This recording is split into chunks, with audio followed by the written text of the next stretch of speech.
উত্তপ্ত বালু চিৎ করে শোয়াইয়া বুকের মধ্যে পাথর চাপা দিয়ে হাত পা গুলি বেঁধে সবাই মরুভূমির মধ্যে রেখে চলে আসতো।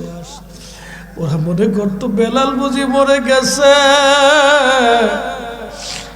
কিন্তু নবীর আশিক তখনও মরে নাই। আল্লাহ কোন রকম দম আসতো, কলিজা জিহ্বাগুলি শুকায়া পানি চিউচির হয়ে আসতো, পানি দিত না। কঠিন তৃষ্ণায় বেলাল আহাদ আহাদ বলে কাঁদতে থাকতো আর বলতো আল্লাহ এক, আল্লাহ এক, আল্লাহ এক, আল্লাহ এক। কত গরিব আশিক হাজি আছে রে, জীবনে আশা করে জীবনে একটা বারো যদি নবীর রওজার পাশে দাঁড়াইতে পারতাম। বুঝতেই পারতেছেন বেলালের অবস্থা কেমন। রওজা শরীফ দেখলে বেলাল আর স্থির থাকতে পারতেন না, পাগল পারা হয়ে যাইতেন, বিমর্ষ হয়ে যাইতেন। রওজা শরীফের দিকে তাকাইলে বেলাল পাগল পারা হয়ে কাঁদতেন। মদিনাটা বেলালের জন্য বড় কঠিন হয়ে গেল। হযরত বেলাল চলে গেলেন মদিনাতুল মুনাওয়ারা থেকে সুদূর সিরিয়ার দামেস্কে। গভীর রাত্রিবেলা ঘুমায়, নবীজি স্বপ্ন দেখায় বললেন, বেলাল রে কেমন জুলুম শুরু করছো বেলাল, আয় আয় আমি নবীর জিয়ারতে আয়। কেন তুমি আমার জিয়ারতে আসো না রে বেলাল, তুমি জিয়ারতে আসো। কতদিন হলো রে বেলাল তুমি আমার জিয়ারতে আসো না, আমার সঙ্গে তুমি কেন জুলুম শুরু করছো রে বেলাল। নবীর আশিক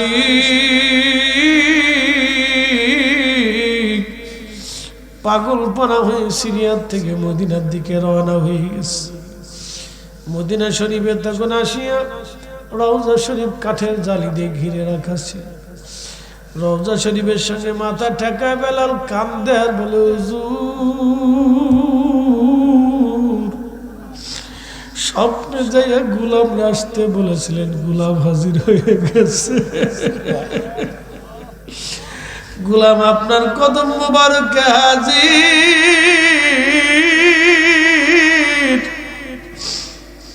গোলাম আপনার কদম মোবারকে হাজির ইয়া রাসূলুল্লাহ। আমি জানি প্রেমের পাগল সে তো মদিনা,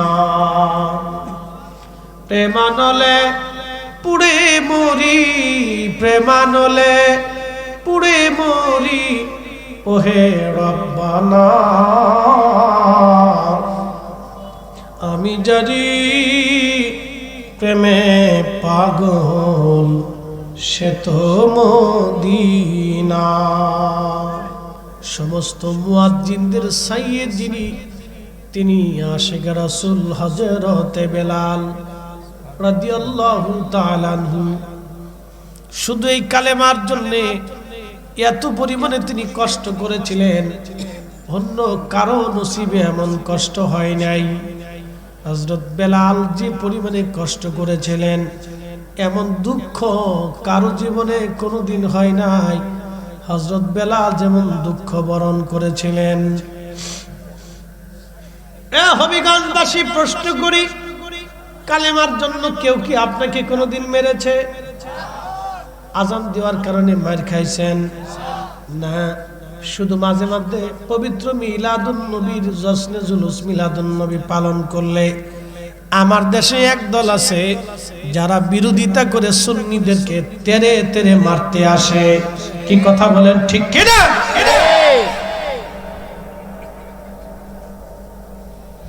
হ্যাঁ, আমি মনে করি এটি ইশকে রাসূলের পরিচয়, ঠিক কিনা?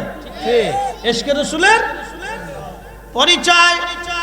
হবিগঞ্জবাসী সাহাবী রাসূল, আশিক রাসূল হযরত বেলাল রাদিয়াল্লাহু আনহু, তিনি কালেমার জন্য এত পরিমাণে মার খেয়েছিলেন। আহারে, যদি কোনোদিন মক্কা মদিনাতে যান, সৌদি আরবে যান, যে দেখবেন 45 ডিগ্রি সেলসিয়াস তাপমাত্রা, হেরেমে এসি ছাড়া ঢোকা যায় না। এসি ছাড়া বসা যায় না, এসি ছাড়া থাকা যায় না। আপনি 1 ঘন্টাও এসি ছাড়া থাকতে পারবেন না।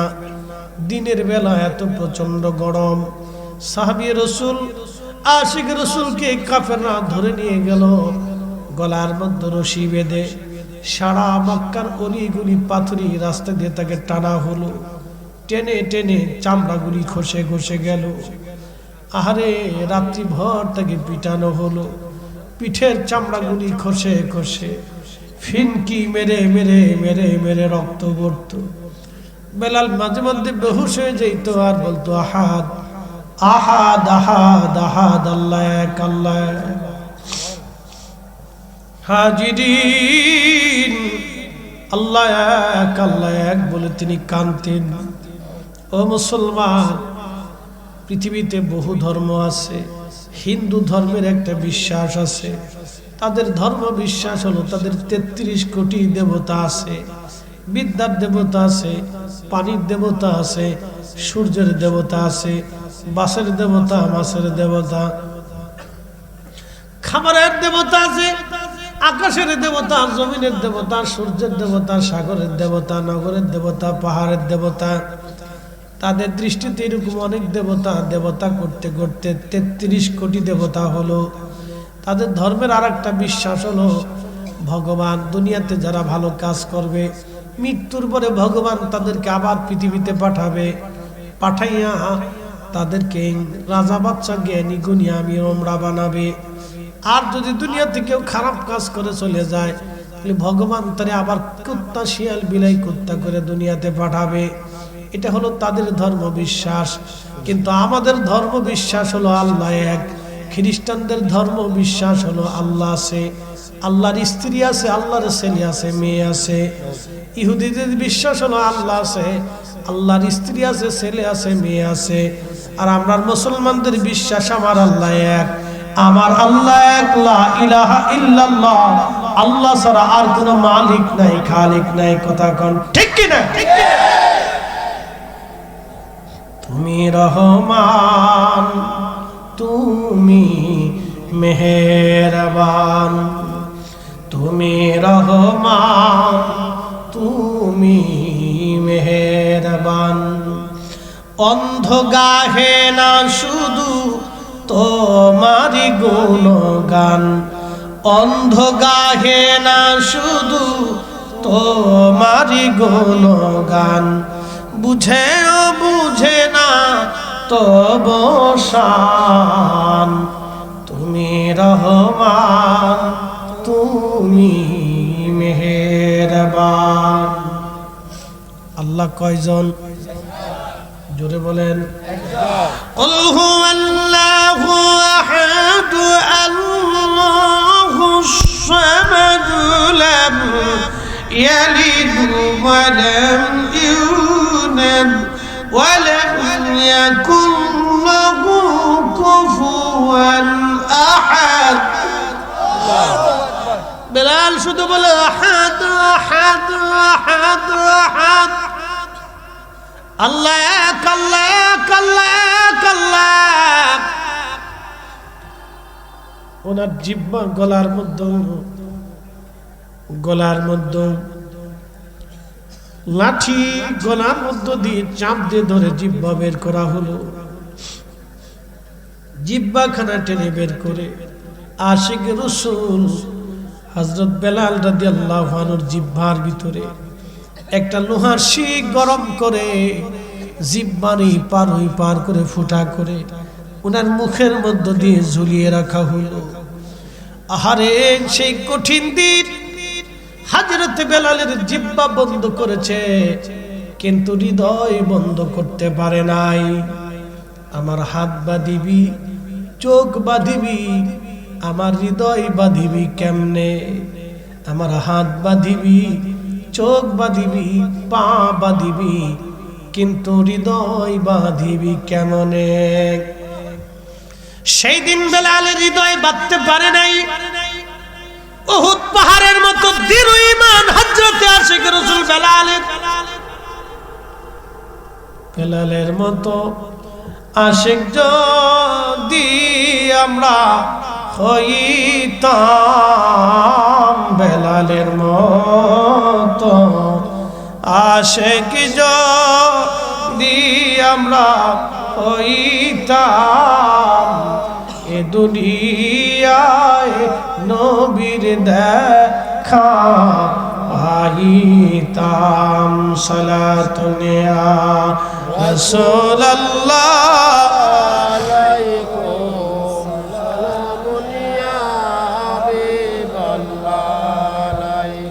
সালাতুন ইয়া রাসূলুল্লাহ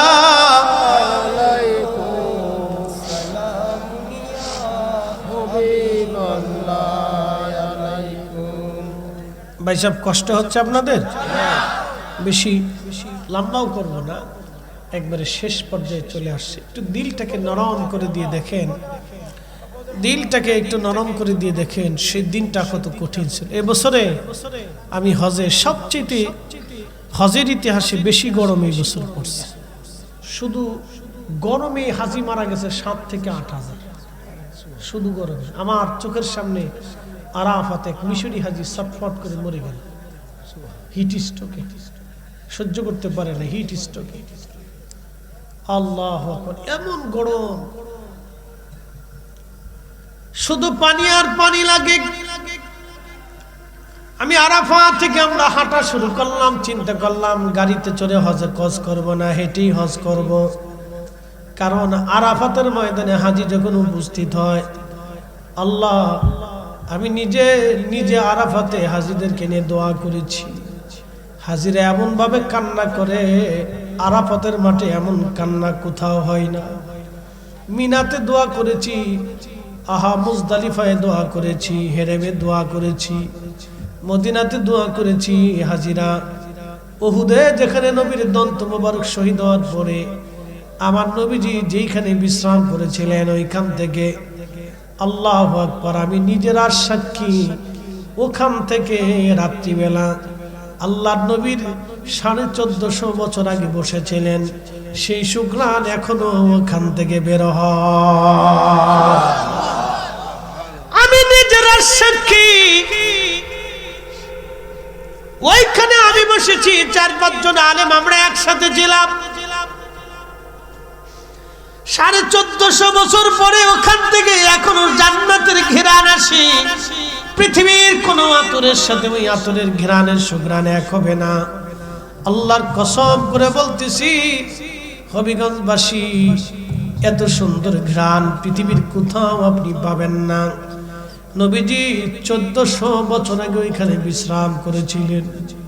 আহা, দন্ত মোবারক শহীদ হয়েছিল, মাথা মোবারক কেটে গিয়েছিল। যেখানে দন্ত শহীদ হয়েছিল ওইখানে এখন একটা ছোট্ট মসজিদ আছে, যে মেহরাবে নবীজি জোহর এবং আসরের নামাজ পড়েছিলেন। আসরের নামাজের পরেই কাফেররা নবীকে আক্রমণ করেছিল। কঠিন কষ্টের সেই দিন উহুদ পাহাড় নবীকে আশ্রয় দিয়েছিল। নবীজি বলতেন, উহুদ আমারে ভালোবাসে, আমি রাসূল উহুদ রে ভালোবাসি। আলা বাবিন মিন আবওয়াবিল জান্নাহ, উম্মত রে, জান্নাতের দরজাতে আমার উহুদ রে তোমরা দেখতে পারবা। শুধু নবী ভালোবাসার জন্য একটা পাহাড় জান্নাতে চলে যাবে উহুদ। যদি কোনোদিন জান্নাতি পাহাড় দেখতে চান, উহুদের দিকে তাকায় দেখবেন সে জান্নাতের পাহাড়। উহুদের দিকে তাকায় দেখবেন সে রাসূলকে ভালোবাসতো, আমার নবী উহুদরে ভালোবাসতো। ভালোবাসা, ভালোবাসা। বেলাল আমার নবীরে ভালোবাসতো, এমন ভালোবাসা দিল রে, কলিজা দিয়া, জীবন দিয়া, রক্ত দিয়া ভালোবাসছে। এমন ভালোবাসা দিল রে, কলিজা দিয়া, রক্ত দিয়া, জীবন দিয়া ভালোবাসা দিচ্ছে। কাসওয়া উট নবীরে ভালোবাসতো, শুধু ভালোই বাসে নাই, বিরহ বেদনা সহ্য করতে না পেরে কাসওয়া আত্মাহুতি দিল। রাসূল ভালোবাসার ইতিহাস বড় করুন, নবী ভালোবাসার ইতিহাস বড় কঠিন। হে হবিগঞ্জবাসী, হযরত বেলাল এমন ভালোবাসা দিল, আহাদ আহাদ আহাদ আহাদ বলে কান্ত বেলাল। জিহ্বা বন্ধ করে দিল, হৃদয় বন্ধ করতে পারে নাই বেলালে। একবার হুশ আসতো, আবার বেহুশ হয়ে পড়ে যাইতো বেলাল মরুভূমির ভিতরে। উত্তপ্ত বালু চিৎ করে শোয়াইয়া বুকের মধ্যে পাথর চাপা দিয়ে হাত পা গুলি বেঁধে সবাই মরুভূমির মধ্যে রেখে চলে আসতো। ওরা মনে করতো বেলাল বুঝি মরে গেছে, কিন্তু নবীর আশিক তখনও মরে নাই। আল্লাহ কোন রকম দম আসত, কলিজা জিহ্বাগুলি শুকায়া পানি চিউচির হয়ে আসত, পানি দিত না। কঠিন তৃষ্ণায় বেলাল আহাদ আহাদ বলে কাঁদতে থাকতো আর বলতো আল্লাহ এক, আল্লাহ এক, আল্লাহ এক, আল্লাহ এক। হিজরত করে বেলাল চলে গেল মদিনাতে, নবীজি চলে গেলেন। আজান প্রবর্তন হলো, আজান আসলো। নবীজি ডাক দিয়ে বললেন সাহাবীরা, আরে আমার বেলাল রে ডাকো। লাব্বাইক ইয়া রাসূলুল্লাহ। আজকে থেকে তুমি আজান দিবা, আমার বেলাল রে আজানের বাক্যগুলি শিখায় দাও। আজানের লাহার ফুয়ুজুত এত কঠিন ছিল বেলালের। আহা, আজান দেওয়ার সঙ্গে সঙ্গে মদিনার মানুষ পাগলপানা হইয়া মসজিদে নববীতে আইসা নবীজির পিছনে নামাজে দাঁড়াইতো। আমার নবীর ইন্তেকাল হলো। আল্লাহ, আমার নবীর ইন্তেকাল হয়ে গেল। বলছিলাম ইব্রাহিম খলিলুল্লাহর কাছে আজরাইল এসে ডাক দেখায়, বন্ধু কি বন্ধু, আপনাকে আল্লাহ নিয়ে যেতে বলেছেন, আমি জান কবজে আসছি, হুজুর তারে নিয়ে আসছি, আজরাইল আপনার সঙ্গে কথা বলতে চায়। নবী বললেন বলো।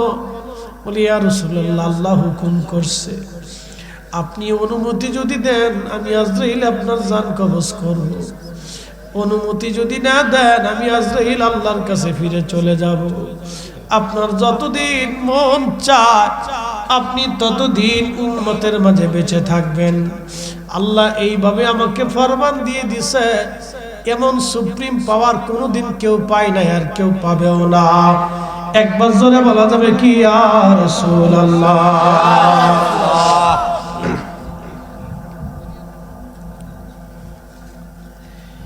এই সুপ্রিম পাওয়ার আর কারো নসিবে হবে না নবীজি, আর কেউ পাবে না। আল্লাহর নবী বললেন আজরাইল হুকুম কি মালিকের? বলে হ্যাঁ। নবীজি জিব্রাইলের দিকে তাকাইলেন। জিব্রাইল বলে আয় ইয়া রাসূলুল্লাহ, আল্লাহর বিধান এরকম নবী গো। তবে হ্যাঁ ইয়া রাসূলুল্লাহ, আপনার মাশউক আল্লাহ আপনার দিদারের অপেক্ষায় আগ্রহী হয়ে আছে।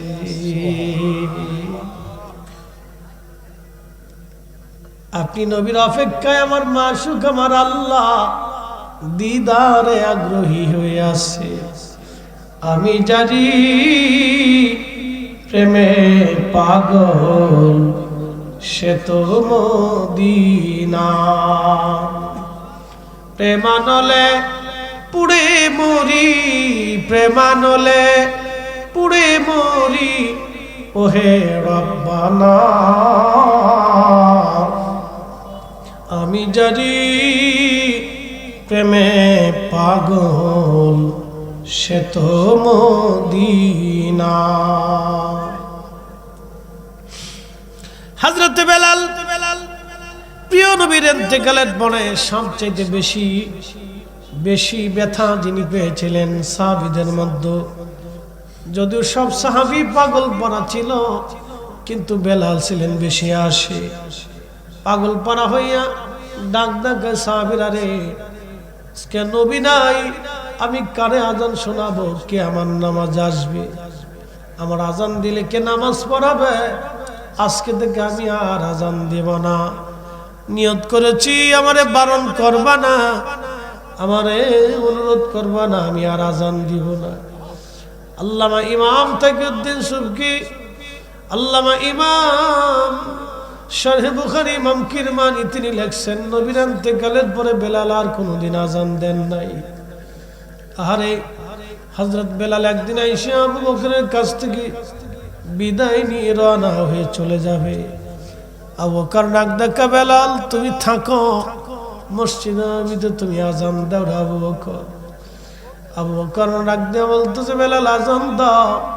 বেলাল ডাক দেয় কয় না রে আবু বকর আর আজান দিতে পারবো না, আমি নিয়ত করেছি নবী নাই আমি আর আজান দিব না, আমারে বিদায় দাও, আমি সিরিয়াতে চলে যাব, এইখানে আর আমার দ্বারা থাকা সম্ভব হবে না। কারণ ছিল দেখবেন অনেক সন্তান মার কবরের পাশে দাঁড়াইলে আর স্থির থাকতে পারে না।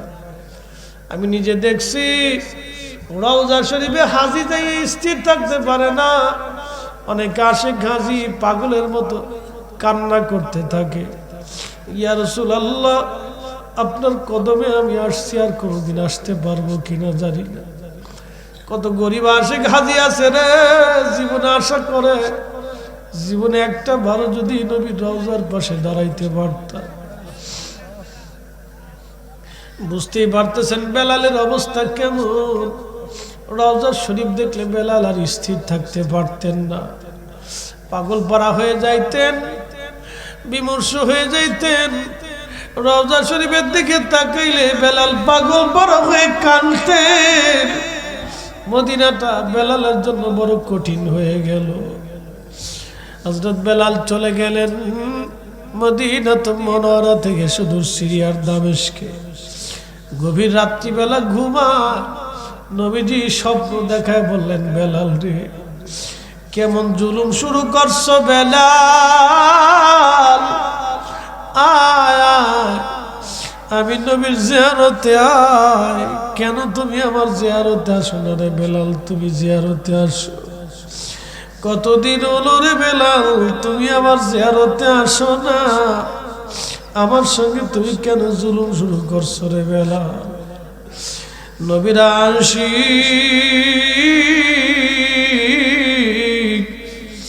পাগল পারা হয়ে সিরিয়ার থেকে মদিনার দিকে রওনা হয়ে গেছে। মদিনা শরীফে তখন আসিয়া রওজা শরীফ কাঠের জালি দিয়ে ঘিরে রাখা ছিল। রওজা শরীফের সঙ্গে মাথা ঠেকায় বেলাল কান্দে আর বলে হুজুর স্বপ্নে যাইয়া গোলাম আসতে বলেছিলেন, গোলাম হাজির হয়ে গেছে। গোলাম আপনার কদম মোবারকে হাজির, গোলাম আপনার কদম মোবারকে হাজির ইয়া রাসূলুল্লাহ। আপনি আসতে বলেছিলেন আমি আসছি। রওজা শরীফের পাশে বসে বসে বেলাল কাঁদতেছিল। নতুন মুয়াজ্জিন আইসা দেখতেছে নবীর মুয়াজ্জিন রওজা শরীফের পাশে বসে বসে কাঁদে। নতুন মুয়াজ্জিন ডাক ডাকে সাহাবীরা শুনছনি, নবীর মুয়াজ্জিন বেলাল আমাদের মাঝে ফিরে আসছে। কথা শুনিয়া সারা মদিনার থেকে সব সাহাবী বের হয়ে দৌড় মারছে।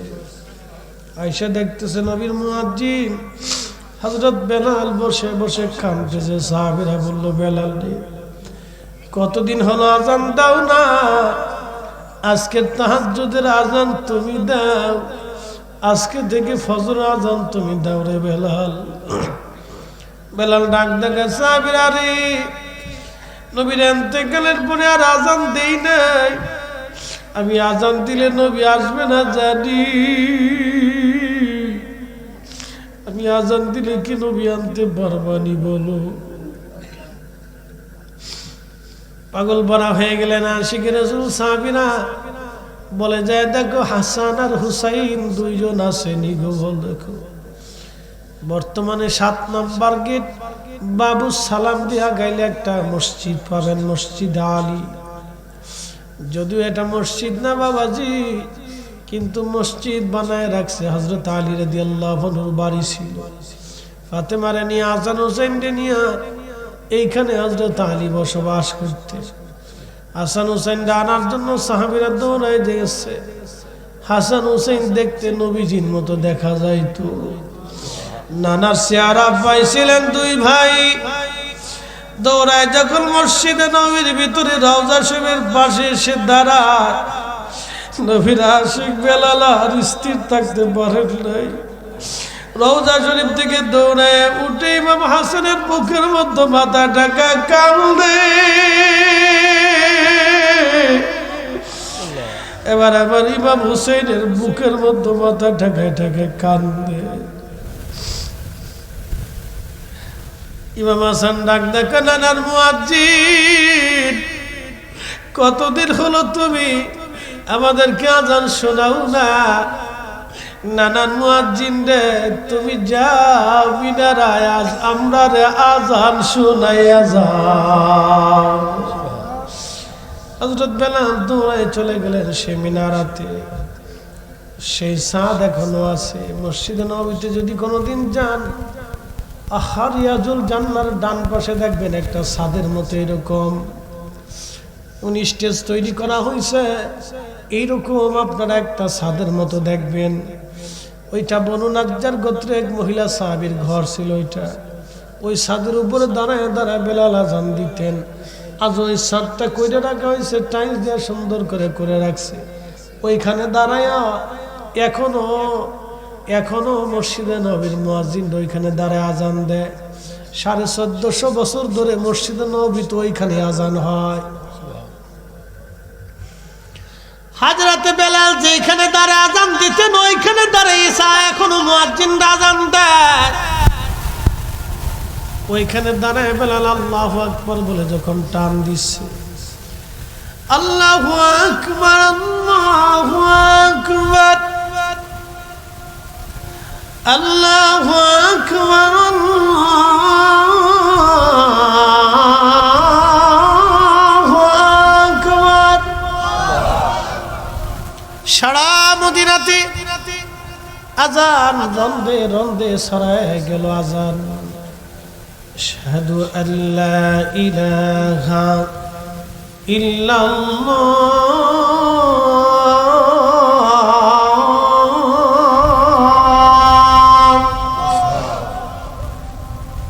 সারা মদিনাতে আজানের রোল পড়ে গেল।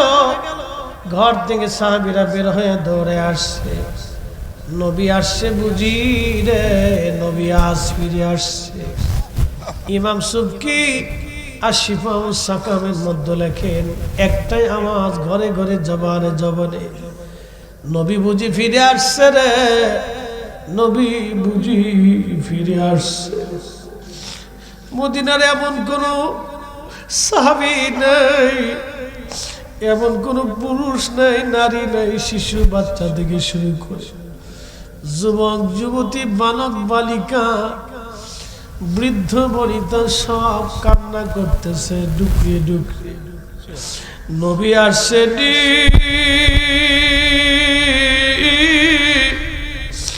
নবী বুঝি আসছে রে, নবী বুঝি আসছে আজ। দৌড়ায় দৌড়ায় মসজিদ নববীর দিকে আসে। ইমাম সুবকি বললেন, নবীজির ইন্তেকালের পরে এভাবে কান্নার কোনোদিন মদিনাতে হয় নাই। বেলাল যখন আজানের টান দিল, আশহাদু আন্না মুহাম্মাদার রাসূলুল্লাহ বলে যখন বেলাল আজানের টান দিছে, পৃথিবীর কোন মুয়াজ্জিনের আজানে কোনোদিন পৃথিবী কাঁপে নাই। কিয়ামত পর্যন্ত কোন মুয়াজ্জিনের আজানে পৃথিবী কাঁপবে না। ওই দিন বেলালের আজানে প্রেমের আকর্ষণে তুই কঠিন, পৃথিবীর মাটি পর্যন্ত থরথর থরথর করে কেঁপে উঠছে।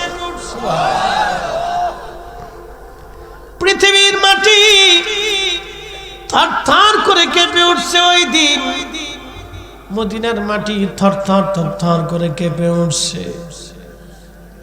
আহা, ইশকে রাসূলের ওজন কত বুঝে যান। মাটি পর্যন্ত স্থির থাকতে পারে না, ইশকে রাসূলের ধাক্কা এত কঠিন।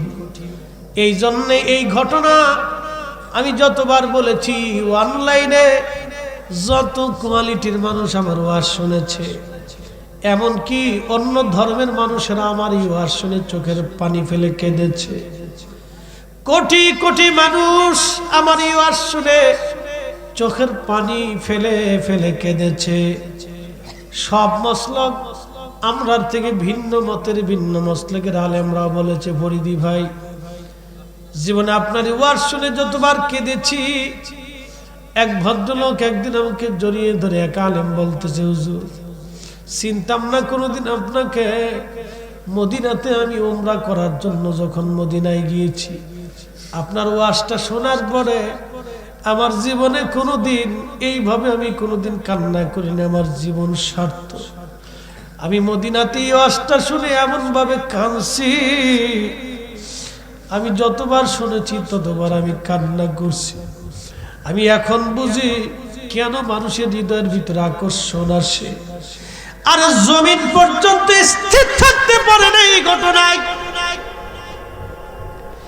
বেলালের ইশকের আযানে পৃথিবীর মাটি স্থির থাকতে পারে নাই, মদিনার একটা মানুষ স্থির থাকতে পারে নাই।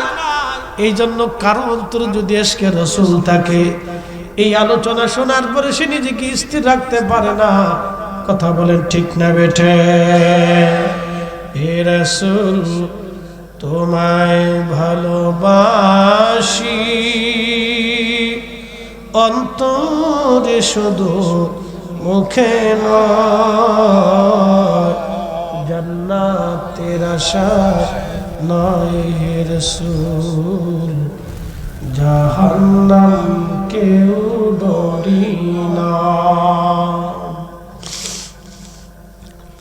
তোমায় পাওয়ার আশায় মন ছুটে যায় মদিনা, এ আশিকে দিদার দাও না, আর দূরে থাকিও না। এ আশিকে দিদার দাও না, আর দূরে থাকিও না। এসেছেন যত নবী সকলের ইমাম, সালাম নবী তোমায় হাজারো সালাম ইয়া নবী।